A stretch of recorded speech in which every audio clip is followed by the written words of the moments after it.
David? Well, this is unprepared, and so this is a sort of an authentic way of having a conversation about what's in my head when we're talking about a capabilities approach.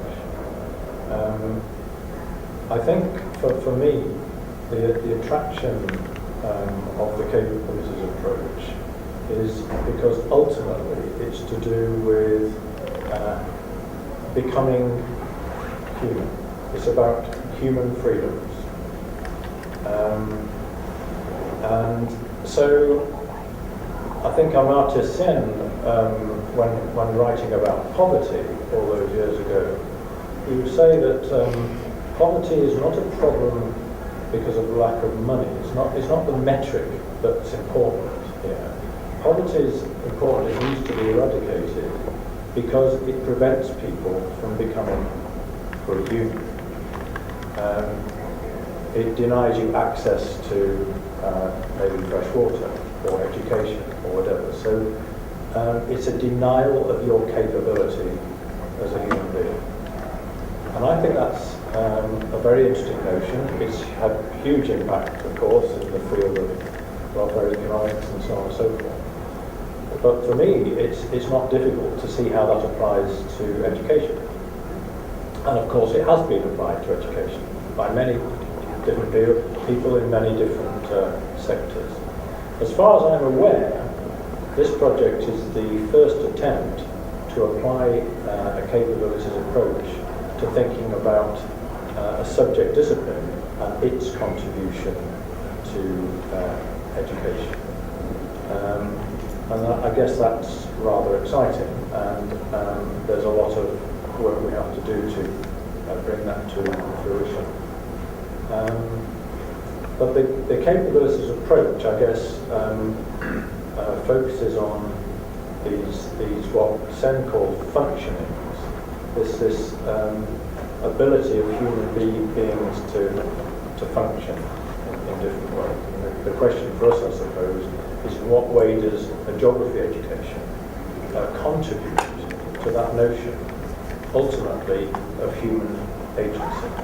So we're not concerned with the metrics of performing in tests and so on and so forth, important though that is. What we're interested in, as Michael was started off by saying, is the broader goals. What are we trying to achieve in terms of helping children become more fully formed and able and agentive human beings? So that's my take on the capabilities approach.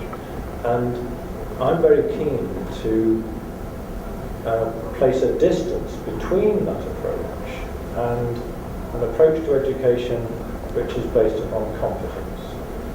Or in some jurisdictions it would be more a skills kind of led approach to education.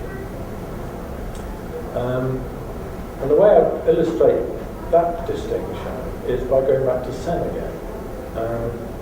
An obvious question to ask is, well, give me an example of a human capability then. And Sen actually steadfastly refused to write a list of them. It was Martha Nussbaum, who obviously worked very closely with Sen, did come up with a list of 10 human capabilities. But it's very interesting that Sen refused to do that. And I think one of the reasons he didn't is because he was aware that how that idea is interpreted in different jurisdictions and different settings will vary. And it might be self-defeating to make a list which then very quickly becomes a metric in itself. That's what he was trying to avoid. And I think there's a very interesting distinction there between a competence-based approach to education, which has a very focused attention on outcomes, measurable outcomes, and a capabilities approach, which would be more interested in broader goals, contributing, as I said earlier, to this notion of a more fully formed, more agentive individual. That's my start of the 10.